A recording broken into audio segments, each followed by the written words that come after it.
Vermont Emergency Management Association, is going to talk to us tonight. Before we start there, though, just wanted to thank our lead sponsor, Frankenberg Agency of Randolph, and then also tonight's sponsor is Washington Electric Co-op. And there is an email list. I'm not sure if you guys already get the emails. So we have that back there next to the donation box, which is also back there. So, Rich, thanks for coming. Thank you. If you can do a favor for me, thank you. Take a picture of me standing there, then I can send that off to Sid and the association, and I'll send it to you so you can send it to the electric company. That's cool, thank you. Thank you. So my name's Richard Doolin, and like she said, Brookfield Emergency Manager Director. It's a position that is appointed by the town government, kind of thing. And most cases, most towns, it's all volunteer. So I don't make any money. I spend a lot of money of my own money to help this town and other towns closest to us. I've been working with Braintree and Randolph, South Royalton, and also Bethel with their EMDs of, you know, if something happens, how are we going to, as a community, deal with the issue that's at hand, kind of thing. So there's been a lot of talk between that. Sid, who's the regional director for this area, he actually gets paid to do it. He's encouraged all of this to happen because with the administration today, we don't know where we're going to be, you know, in a couple of years because he's attacking FEMA and trying to disband that. Or revamp it. Does need some revamping, but it doesn't need to be disbanded. So that's every town in the state of Vermont has a director. It's mandated. It usually falls on the town clerk or somebody in the select board, and most of those folks never do anything with it. They never get trained. They just have the position, and it's maybe bragging rights or nobody else wants it. Fire chiefs, police chiefs, and you know those folks. I actually pursued this town because I like this town. I am a resident of Randolph, own a house there, and I have so much fun with it. And I was part of the Randolph group, and then left that. So all my attention is to this town, kind of thing, and also trying to help other towns.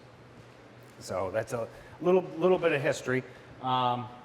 I'm going to promote the shelter group, which we meet every quarter, and the next meeting is in October. I haven't pinned down the exact date yet, but we're going to do some different training.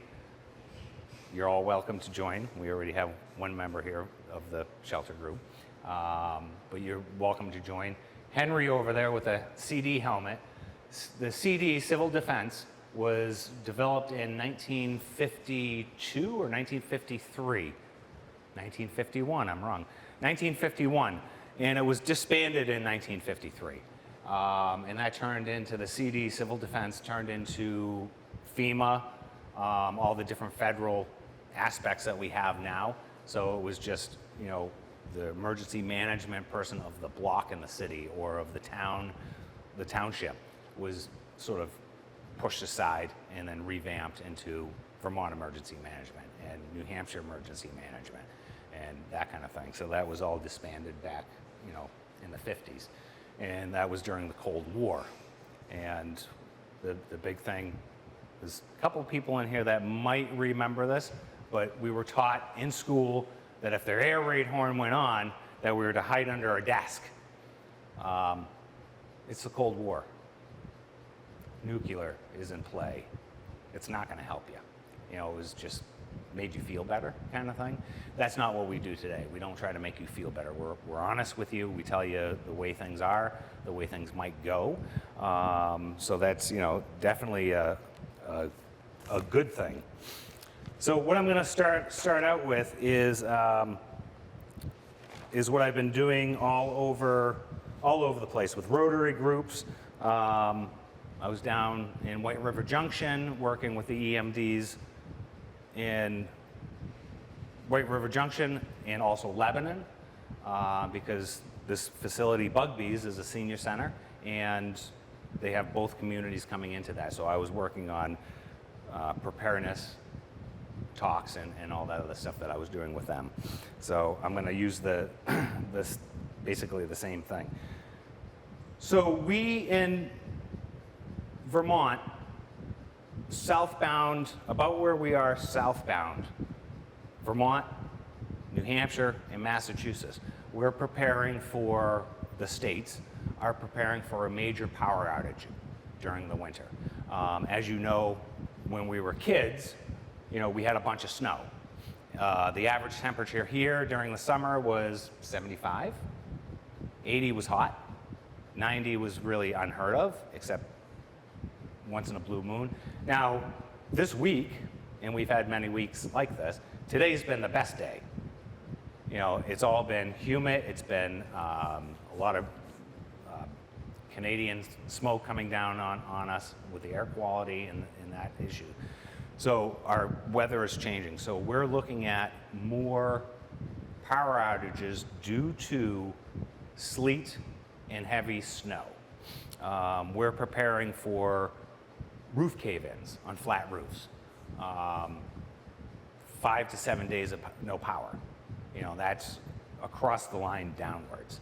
So if that happens, we're going to be in a big issue here, especially in this town, because we're not going to get those resources, that are going to come from the north and come from the south-ish, to help us.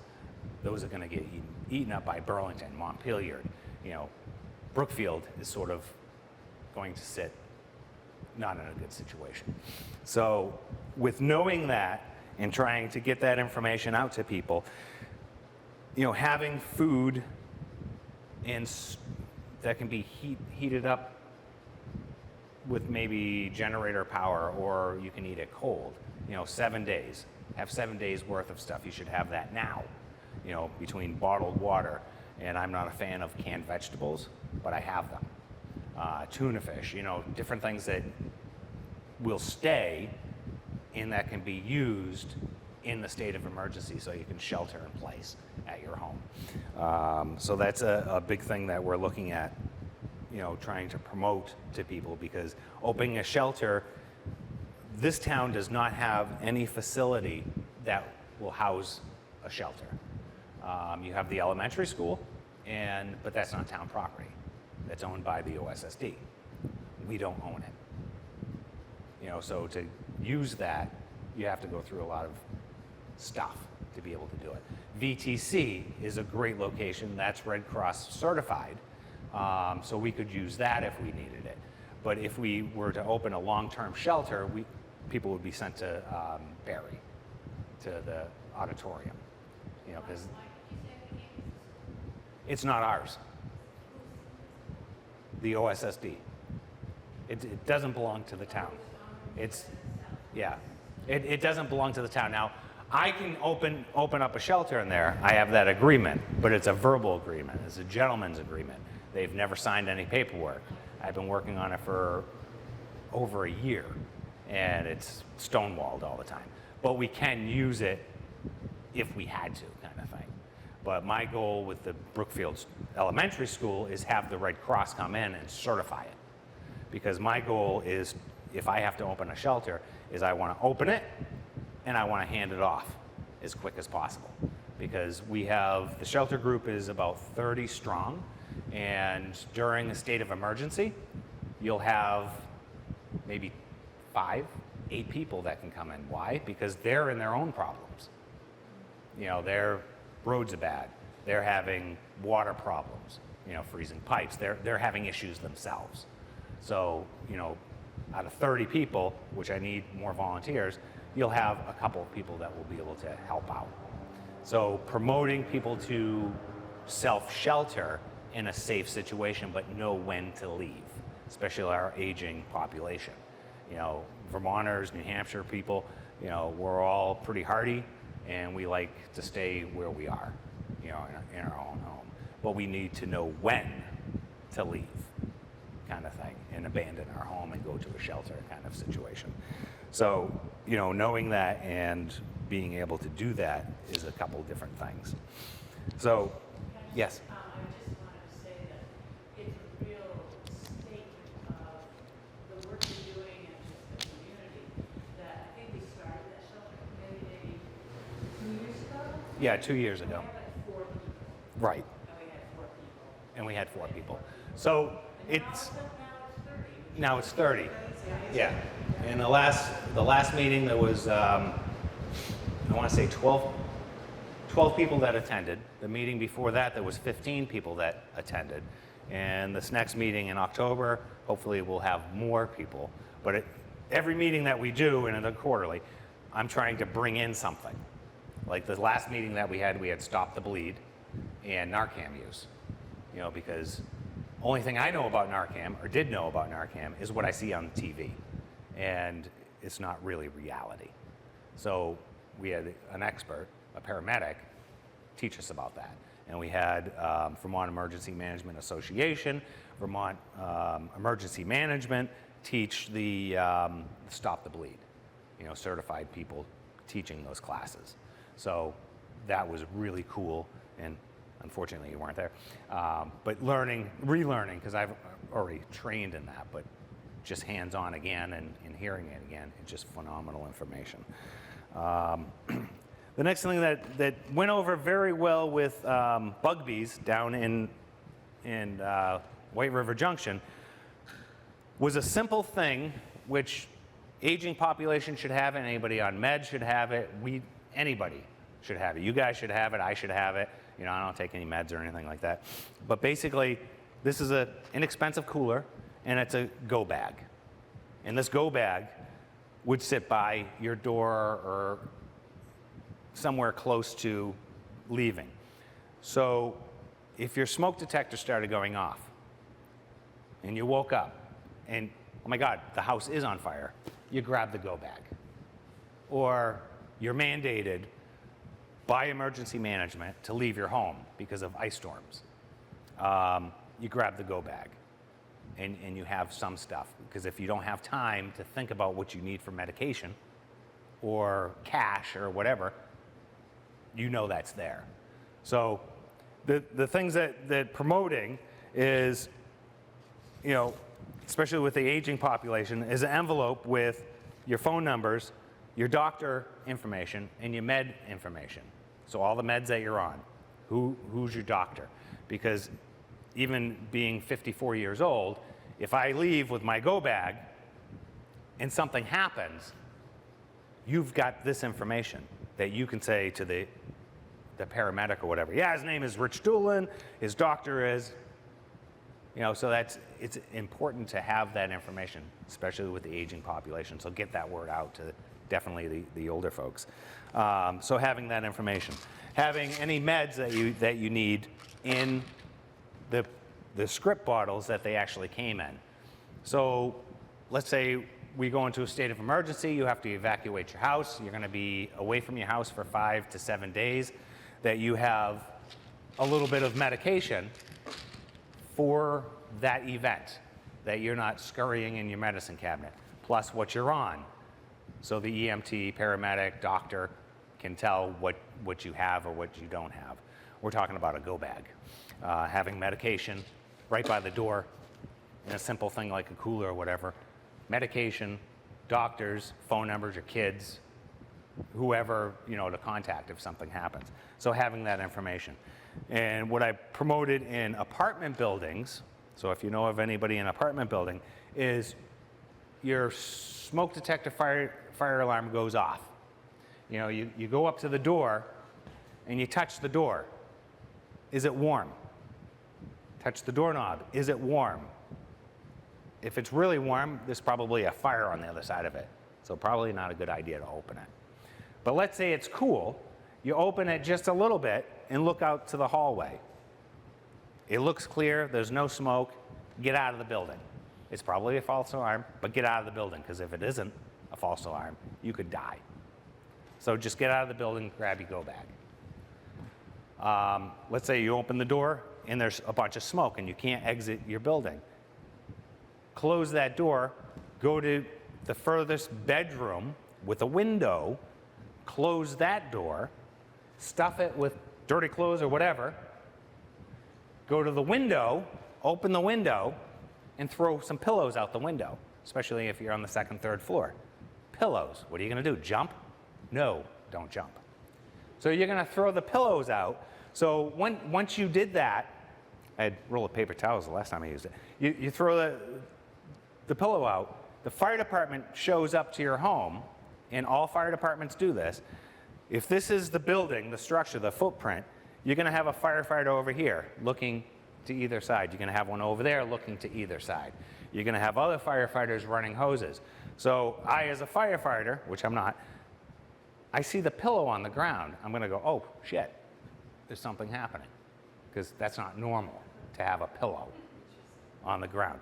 So you're up on the second, third floor, and by your window, you have, these are 2 free items. This is readynewhampshire.gov. You have a flashlight, and this is from the Coast Guard, a whistle, you know. So you can scream the whistle. So going like that with the flashlight, you know, it's dusk or whatever, you're going to get that firefighter's attention. Now they know you're up there, and now you're a priority because they're looking at the structure and what's happening with this structure. Even your stick home, you know, these are good to have in the bedroom where you're going to shelter in place, but please don't shelter in place. Get out of the building. But if you have to, you can sort of hang out there and wait. And those are free items. Or you can do, you know, a sport whistle, which costs money. And that light's great, you know, that's blinding, right?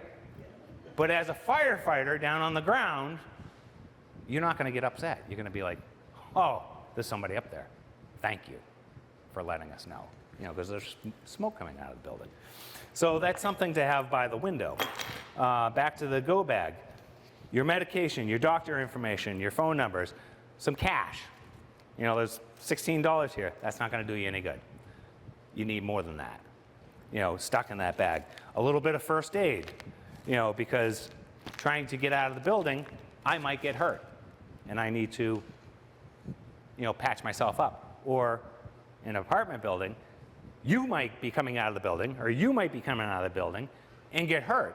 Well, I know how to use this stuff, so I'm going to help you. You know, I'm going to put the gloves on. I'm going to start packing that wound because you got stabbed by a piece of rebar sticking out of the wall or something crazy. You know, you just don't know. So being able to help you is a good thing.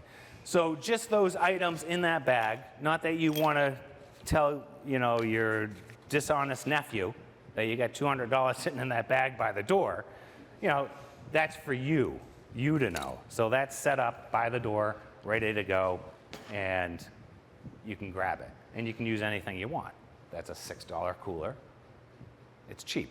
It's duplicatable. And that's what I always try to do, is everything being duplicatable. So that's the go bag aspect. Food and water, ready to go with that if you need it. You know, some protein bars or whatever will sit on a shelf for a long period of time sitting in that bag. So you have something while you wait for other assistance. You know, your kid coming to pick you up, or the Red Cross coming on scene and helping, or the fire department actually goes out and buys pizza because there's a bunch of people in the building, or whatever. You know, so you have something to munch on, some water, you know, just some simple items that will fit in a small container, you know, and have that by your door. Let's see. So is everybody signed up for VT Alert in this room? Okay. So one thing that I've been really promoting is VT Alert, and I actually had the state make up, which is hard to see, but this, and it's, you know, a hand-holding VT Alert, the Vermont Emergency Management thing, lightning striking in the background, and the little scan code thingy, which I don't understand. And this picture is made to go on a 30 by 50 screen on a movie theater for Randolph. So I went to the state and I said, hey, do you have anything?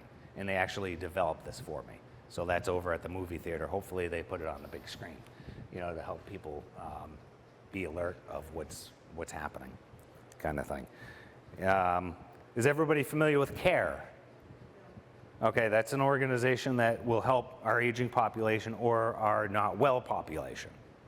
And I got brochures all right there. E911. So E911 is a system that you can go on the computer and do for your friends that don't know how to do it, or get a friend to do it for you if you don't know how to do it. You have medical issues. You go on that site and pull that paperwork and fill it out.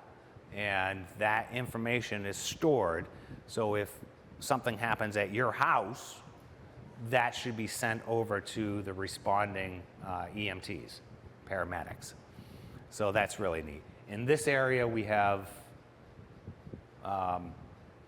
Bethel, the ambulance service there, and I forget the other one that responds. Barrytown. So Barrytown and the Bethel barracks, if your road is closed during portions of the year, or there's issues on your road, you should call them and say, hey, I live on Smith Road, there's a third-class road in the middle, and you can only get to my house from going this way, and let them know.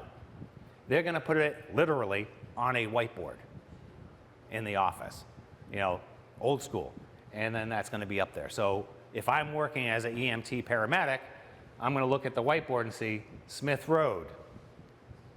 To get to this house or this house, I have to go different routes. So I'm gonna know that, because GPS is gonna send me whatever way GPS is gonna send me. So if I'm not familiar with Smith Road, then you're in jeopardy. We had that incident here in Brookfield last year, that it took an hour and a half for the responders had to circle back around to find this house. So that happened like a year ago. That was big with the safety committee, trying to figure out how to take care of that. Let's see, community nursing. So air quality. People are having issues with air quality right now. That is a big problem. And if you go on your smartphone or computer and put airnow.gov, that will show you what the quality is in your area. Okay, so it will say, whatever percentage. Right now we're in good air quality. So if you have respiratory problems, it tells you what's happening with the air quality. And pass this information. Think about people that with these issues.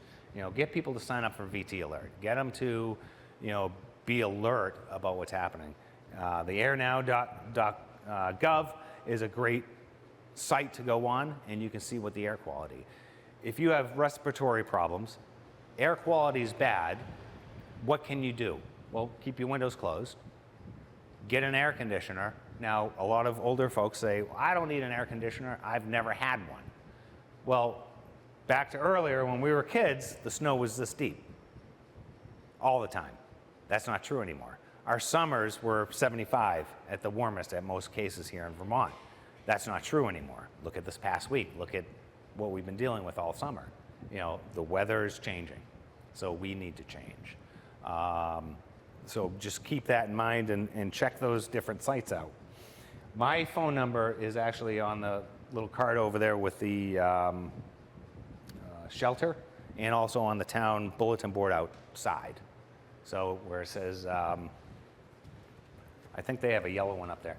Brookfield Emergency Management Shelter Group with the CD logo. My phone number is right down there with the town hall's phone number. So if you have any questions or concerns, you can always give me a shout. And I have no problem with trying to help out people. Rich, can I ask a question about the air quality? Yes. Do you foresee shelter being made available if we have prolonged periods of bad air quality? So what sparked the movie theater with the VT Alert was that I was scurrying looking for a couple of facilities to open for a cooling shelter. and those sites were unavailable. Kimball was one of them, and then, no, Chandler was one of them, and then the movie theater was the other one. You know, to just open up their doors and let people with respiratory problems sort of hang out, and those got denied. Scott, the police chief for Randolph, who lives down the road here, he is the EMD for Randolph. He was scurrying to try to find somebody to open. The only available that he got was the town hall in Randolph, you know, for people to hang out. And I don't think anybody ever showed up. But I was looking for somebody here. There's no facility here, you know, to help people. The senior center in Randolph caters to the tri-town, Brookfield, Braintree, Randolph, and they are willing here and there to open. They have a generator. So that's a good location, but will they allow people in? It's hit and miss kind of thing. We don't have a facility here. So the best thing to do is shelter in place and try to, you know, keep cool. But I'm urging people to get air conditioners, at least in your bedroom, you know, so you have better air for sleeping. Air purifiers are another great thing, but if you have your windows shut, an air purifier, the heat from your TV, the heat, you know, all this heat being radiated, your place is going to get awfully hot. If we had a split in here, there's another word for it, but basically it's an air heat pump. If we had a heat pump in this building, even without weatherizing it, could it be considered a cooling center? It could be. It could be. But what I found with this organization is a great organization, great building, but there's so many hoops that you have to jump through to try to use this space. So it would have to be sponsored by this place versus me saying, you know, I want to open a shelter, because to open a shelter, short-term shelter, or have a meeting for 2 hours will cost me $500. Right, so we're looking For- to making changes to Yeah. that effect. So I guess that's kind of part of the bigger question is, if we had a heat pump, would that If- suffice for being a cooling center? If you had a heat pump for this room, yes. Okay. I think it would cool it down enough. You need What's one that? Does it, not just one? Oh my God, well, unless it's, you know, giant. Well, so Tilden Jim seemed to think it's doable, so we have to Right. stop. Well, that's where you would have an engineer look at the space and say, or Vermont Energy Efficiency. They'll come down and they'll look at it. We're on that. You know, they'll look at it and say, okay, for this many cubic feet, you need X for a unit. And I, you know, as a contractor, you know, I would say you probably need 3 to 4 for just this space. Now I'm looking at it and thinking the cubic feet that are in here. So that's definitely an option, but your board has to move that along, and that would be phenomenally awesome. You know, and actually have this place available all year, kind of thing, for having your shingdings or having townspeople, you know, coming into it.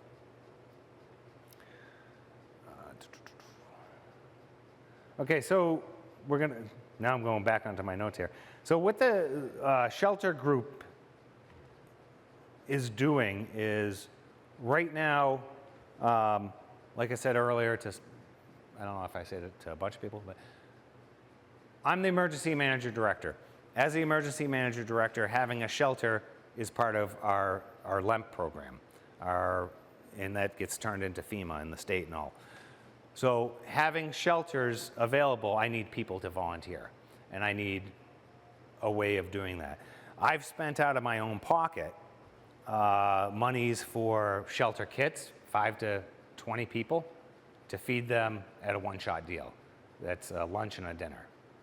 Snacks, water, coffee maker, paper goods, all that. So I have 2 kits that sit, and that's all out of my pocket, my business pocket money, because I can sort of write it off, but I'm spending that money. So I have 2 kits set up for that. I just purchased a 5x4 enclosed trailer to house that stuff, to bring it along to places. if it's needed. You know, so I'm working very diligently to help the town and to be able to pop up an emergency shelter if we ever needed it. And like I said earlier, we do quarterly meetings. The next one's in October. And you know, if we went into a state of emergency, we had to open it up because of ice storms, power outages. Out of 30 people, I might get 5, 8 people that can come in because they're all in their own situation.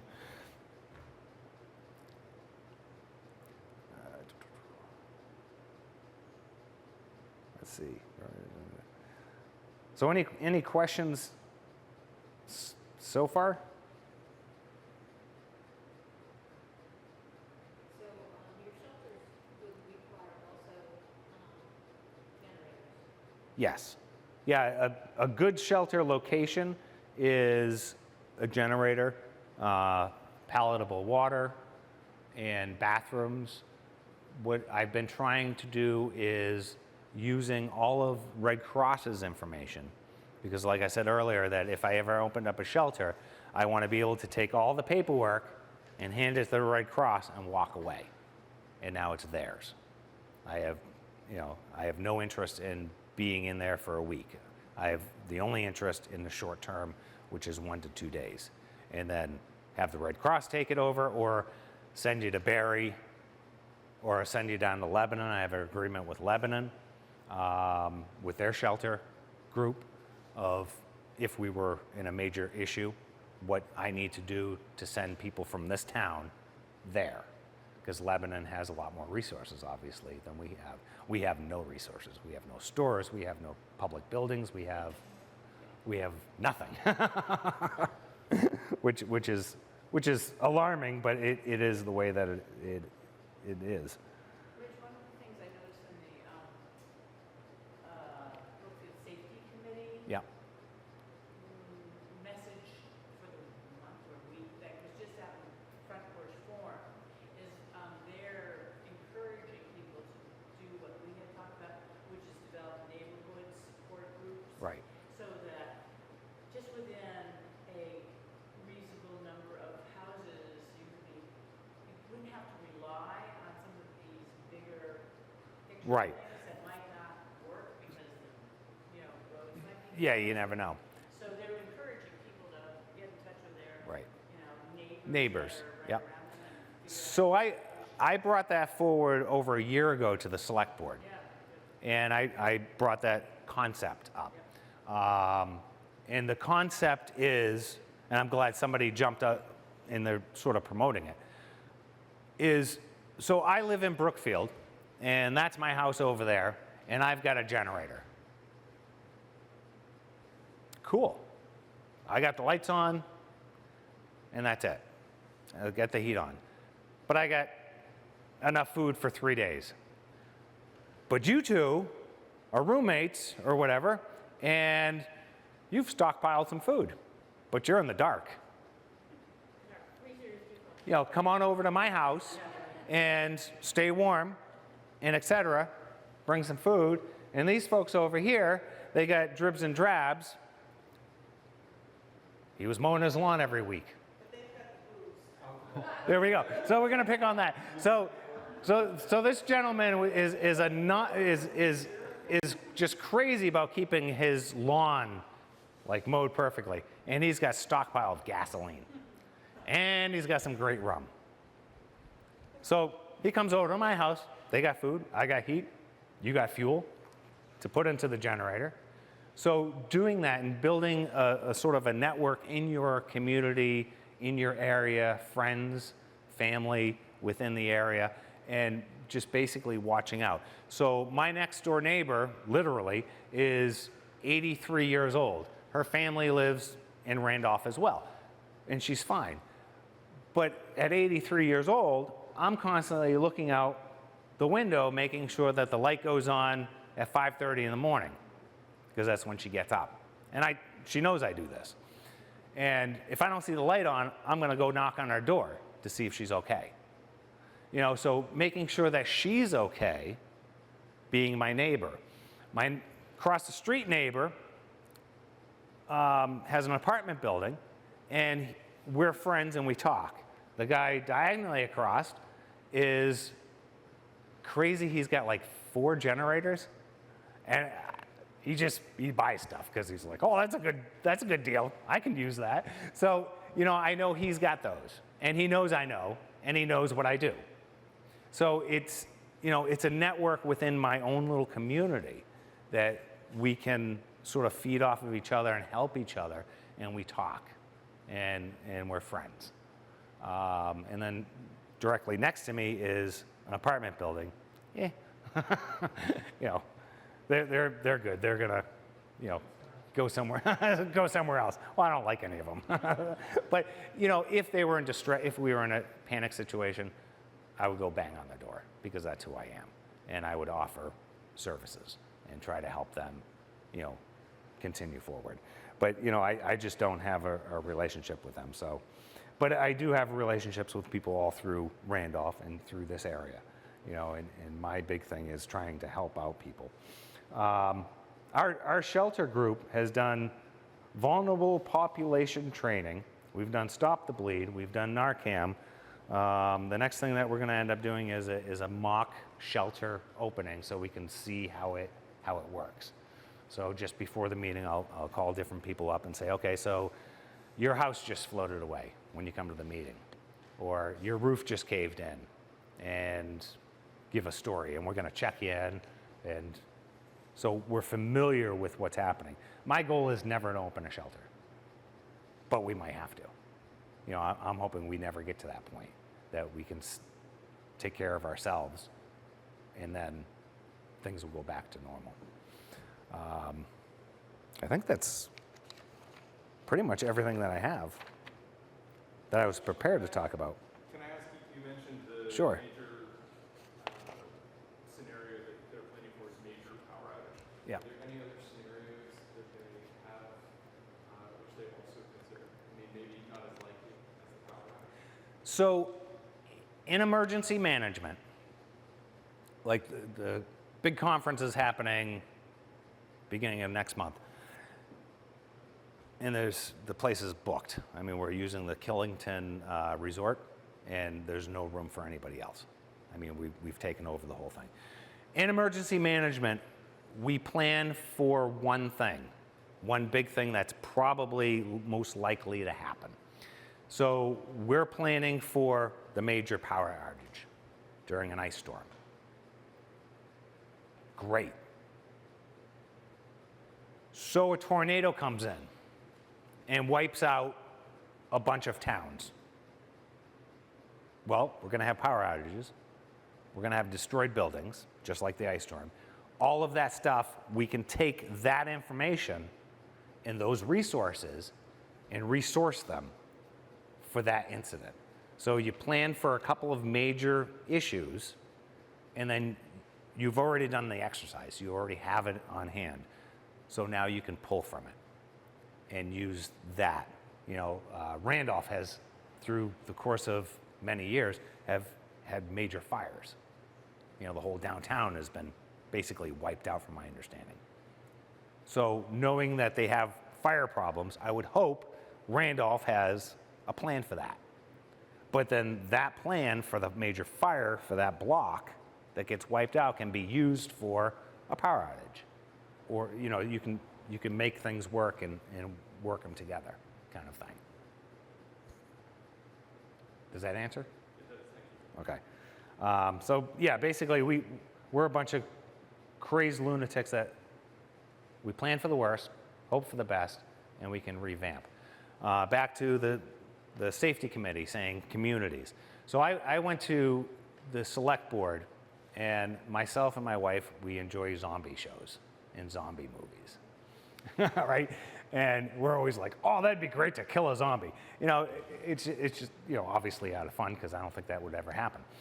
I don't think it will ever happen. You never know. As I said, plan for the worst, hope for the best. Not that I'm, waiting for zombies.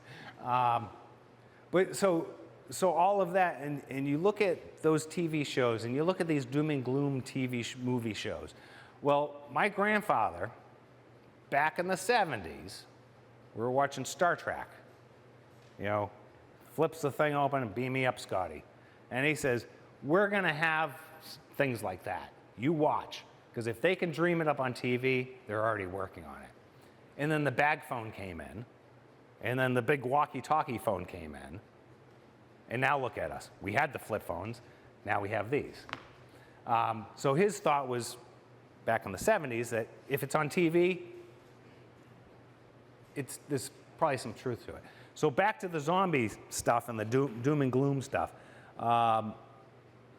People are usually good, but it takes a major incident for people to become bad, and you only need a few.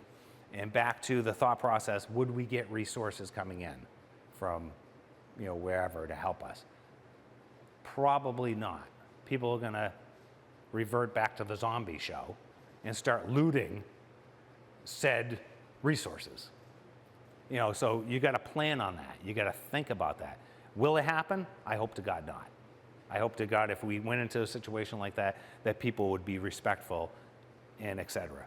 But they, We do have the president of Rochester during the flooding.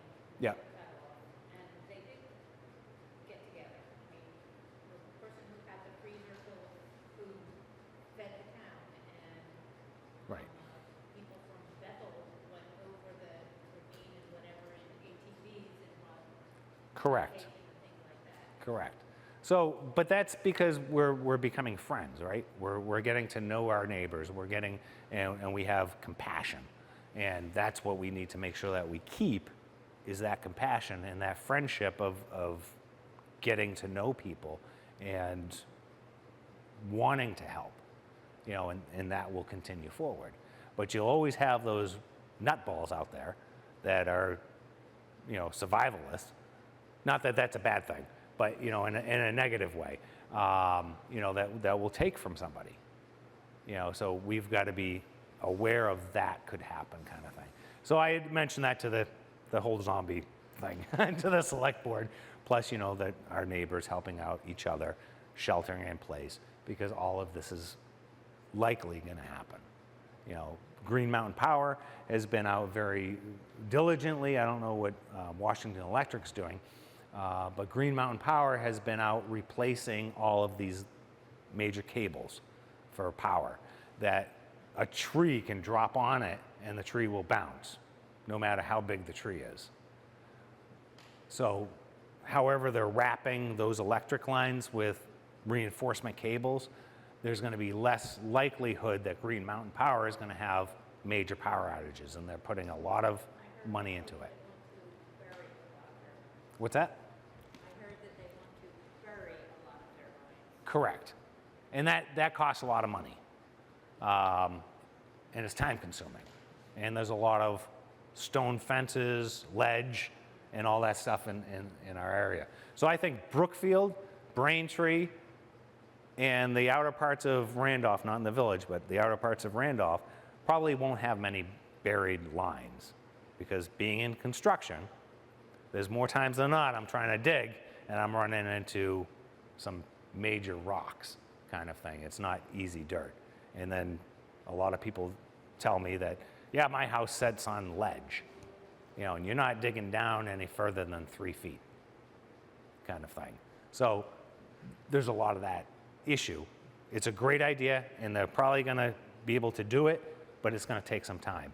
My lifetime, I'm guessing that they won't be buried. You know. Are they redoing the power lines on Route 14 next week? Is that why Route 14 is closed? They might be. I'm not. This so. Okay. Yeah, my information on what Green Mountain's Power is doing is about a year old, so I don't know what they're doing tomorrow, kind of thing. Green Mountain Power is also large enough now.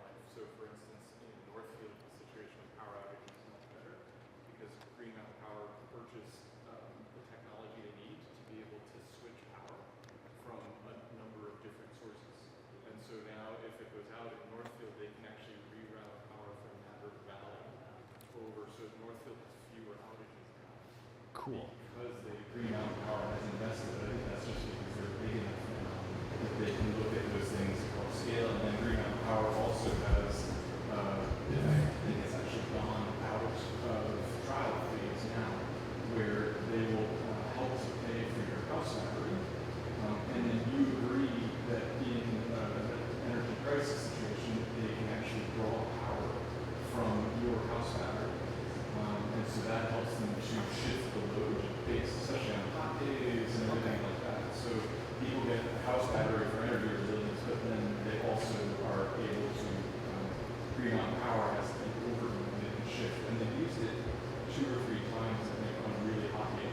So what you, I'm gonna change the wording a little bit, then the camera can pick it up.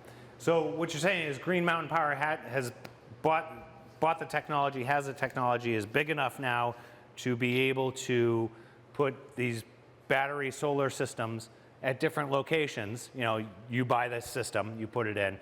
So you got 20 houses over here with that system. The power goes out, that Green Mountain has that agreement with those homeowners to pull a little bit of power out of these 20 houses and send it down the line for the next person to be able to use and keep the power on. Power really goes out, it won't work. But if there's a power, deficit or surge, then they can draw. I think Right. it's the balance load, yeah. Yeah, so, But if the line is down, it's down. right. Yeah, so if the line is down, it's not gonna work. But on a smaller level, but they're growing, but on a smaller level, Green Mountain can revamp and put back online different houses and whatever. So that's the good description of what you just all said? Yes. Okay. That explains, because I was reading about how Green Mountain Power was paying for these batteries for people.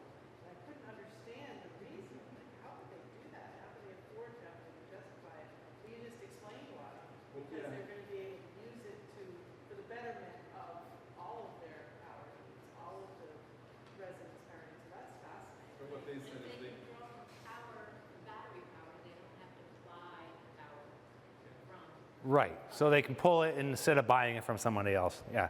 Well, you look at all these successful businesses, and I'm gonna pick on this because I was really amazed when I found this out. Kraft macaroni and cheese. Kraft, that block of cheese that's sort of rubbery that people use for different cooking purposes. That company, go on their website and see what they own. It's amazing. I mean, Kraft is sort of like this umbrella. And they own Marlboro cigarettes. They own a whole bunch of different things. So they're trying to kill you over here, but feeding you with rubber cheese over here, but giving you good medication over here. So they're smart business. So they're hitting all walks of life, all different people. The company which I hate putting this right behind that, but 211. 211 is an organization that you can call if you are thinking about committing suicide, if you can't pay your bill for your house. They have so many different organizations. They're an umbrella. They have a relationship with Capstone. They have a relationship with the food bank. They have a relationship with psychologists. They have all these relationships. So when somebody calls and says, this is what's happening in my life, what do I do? They can put you in contact with that person. That's what, a lot of businesses are doing. They're sort of umbrellaing basically a warehouse of stuff. Kraft is money. 211 is helping people. I don't think they make any money. They lose money. In fact, they shut them down to a point. At one point, it wasn't 24/7 anymore, and then they revamped it. Any other questions? Have you spoken to Kara at the elementary school? Yes, very lovely lady. Is there, they said they would be an unofficial, not a Red Cross, but an unofficial. Correct. So we'll back up in time. So like I said, I'm construction, but I did have a stupid idea that I might be able to retire working for the school district, the OSSD. So I went into maintenance. So I know those buildings quite well. And I have a relationship with Bob Worley, the facility manager, and he's agreed to allow me to open that building up in a state of emergency, not as a cooler state of emergency. Because if I open up the school as a shelter, he's agreed to send food up there if there was no food, from the other kitchens. With those foods that go up to that school or any other facility, the USDA will reimburse under state of emergency. They'll replace that food, the dollars for it. So if he sends up 20 meals, those dollars eventually will come back to the school under the USDA. The food bank, there's a donation box right there for the Randolph Food Bank. The Randolph Food Bank is not the Randolph Food Bank.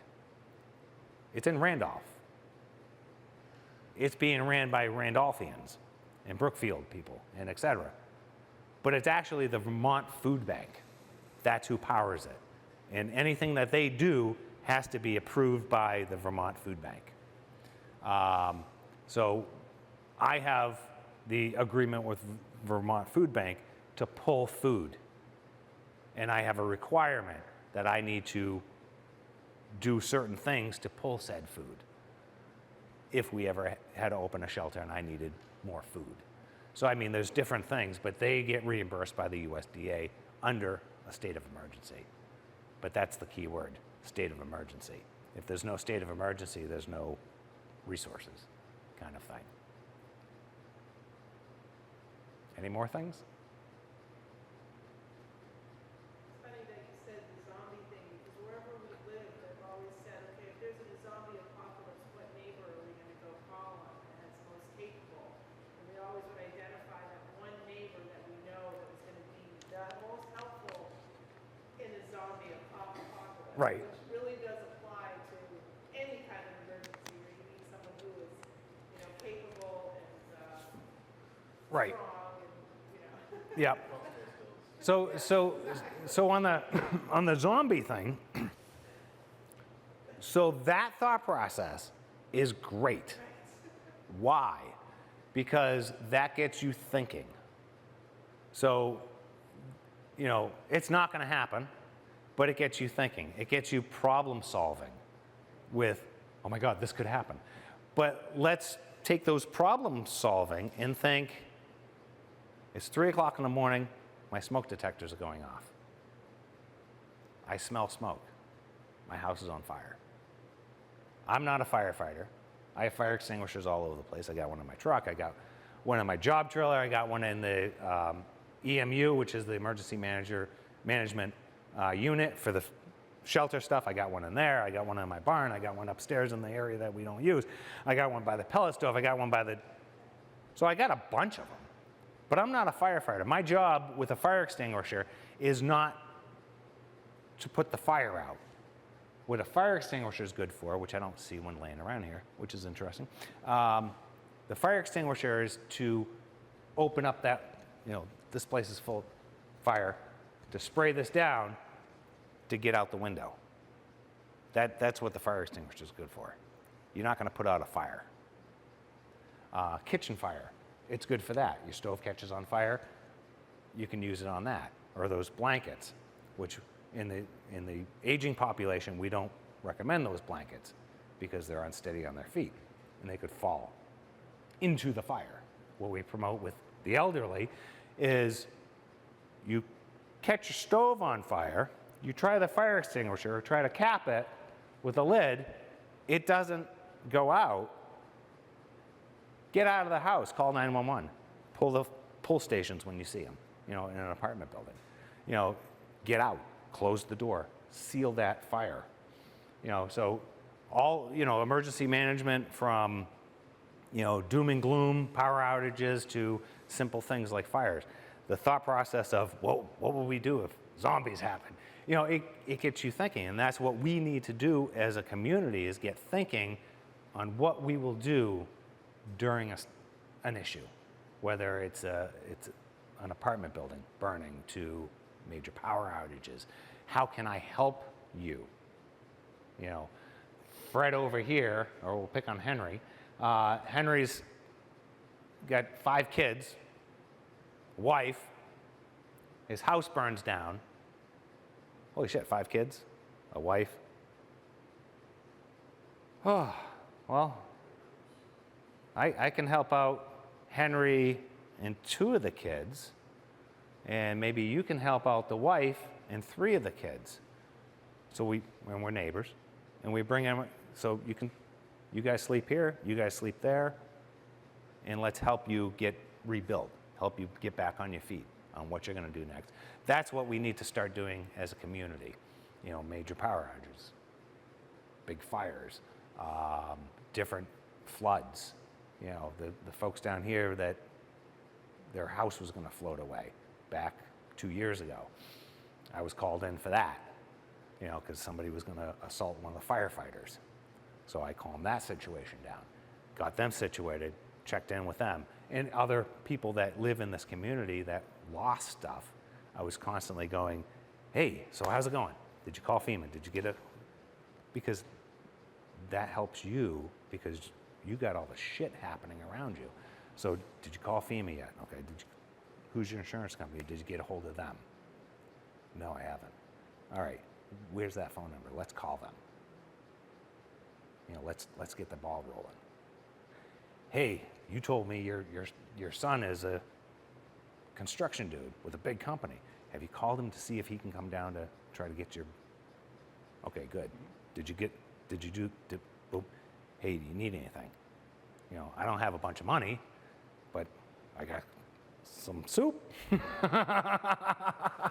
You know, at least trying to help you. And that's what I was doing in this community when we had that flood.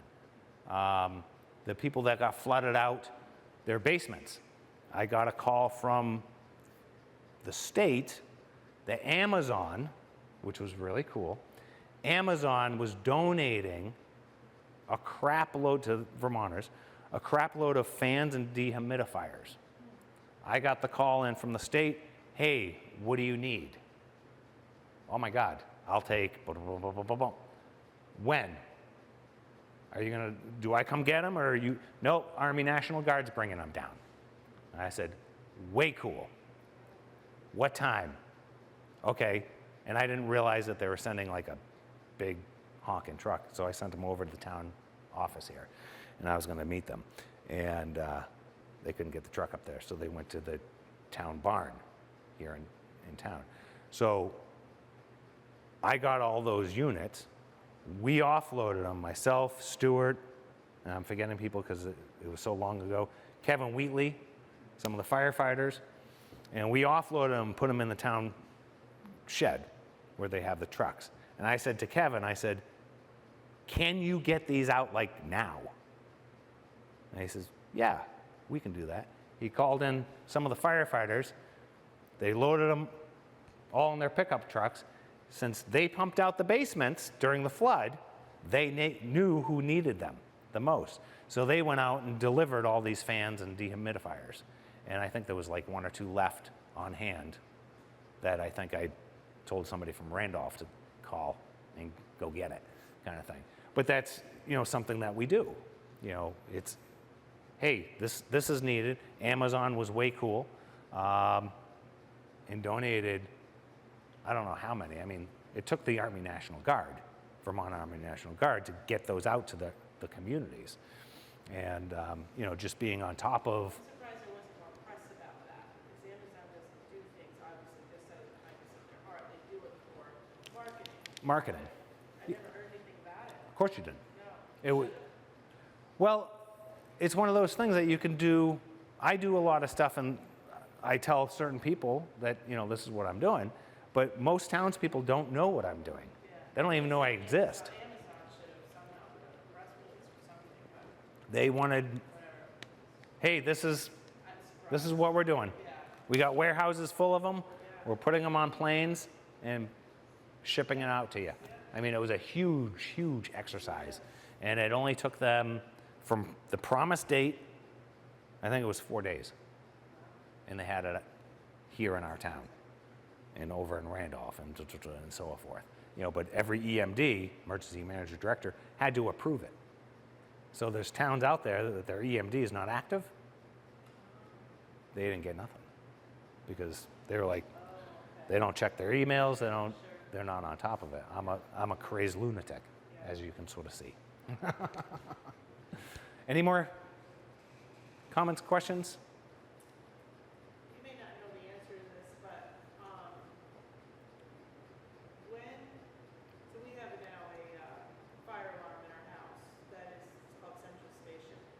And so if the fire alarm goes off, then the fire department, third party contacts the fire department.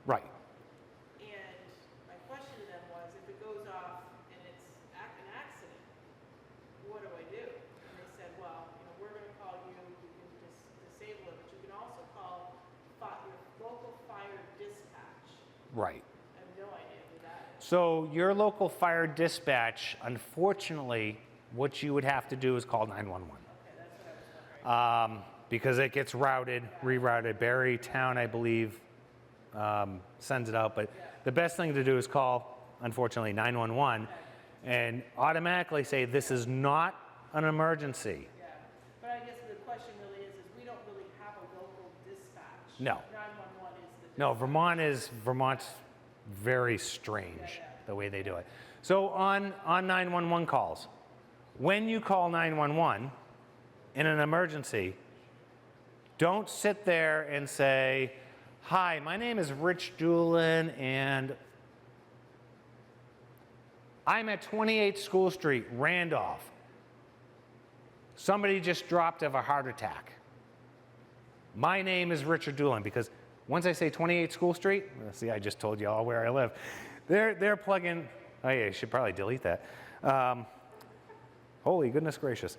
So they punch in the address, and that's already going into the computer. Now, 911 is sitting there saying, okay, this is Randolph. This needs to go to the state police barracks, and Bethel also go to Randolph Police Department. Now those are, okay, now the next thing is the ambulance service. You know, so my address just went in, now the problem, now who I am. You know, and that's what you want to do when you call 911. You want to tell them where you are, what the problem is, so they can automatically get that into the computer system. And if you're on a third-class road that's half closed because it's winter, tell them that then, you know, before you even tell them who you are, you know, and practice that. This is all practice. This is all stuff that, you know, should be practiced. This is stuff that was taught in schools back in the day that they don't do anymore. You know, something happens in your neighborhood. Where do you meet? And who knows about it? So something happens in your neighborhood. Who knows about it in your family? Does anybody? Do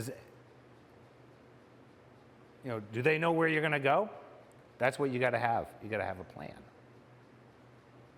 So your kids, nephews, whatever, whoever you talk to that's not here, but next town over, or, you know, a few houses down, knows that if this happens in your neighborhood, you are going to go here. This is where you're going to be. Because during a state of emergency or an incident, you're going to forget your phone. You're going to not have service. You're going to, you know, at Bugby's, you know, I was talking to people and I said, yeah, you know, I go to the door, I check the door because the fire alarm's going off. I look. Oh my goodness, it's a real fire. I'm out. I grab my go bag. My phone's sitting on the kitchen table. Now the building's up in smoke. I got no phone. I don't know my wife's phone number, but I got it here. And then I say, listen, bad things just happened. Can I borrow your phone to call my wife? Right? I mean, go bag. Great thing. So. It is funny because I really do wonder how many people know the closest, people that are closest to them, if they really know their phone numbers. I used to know everybody's phone number. Not anymore. Lost art. I can tell you my childhood phone number, 546-6545. My grandma was I can't remember now because I don't, but I know my kid's phone number, but I don't. And my phone number is 603-443-3001. The only reason I know that is it's so damn easy. Thank you very much. Thank you.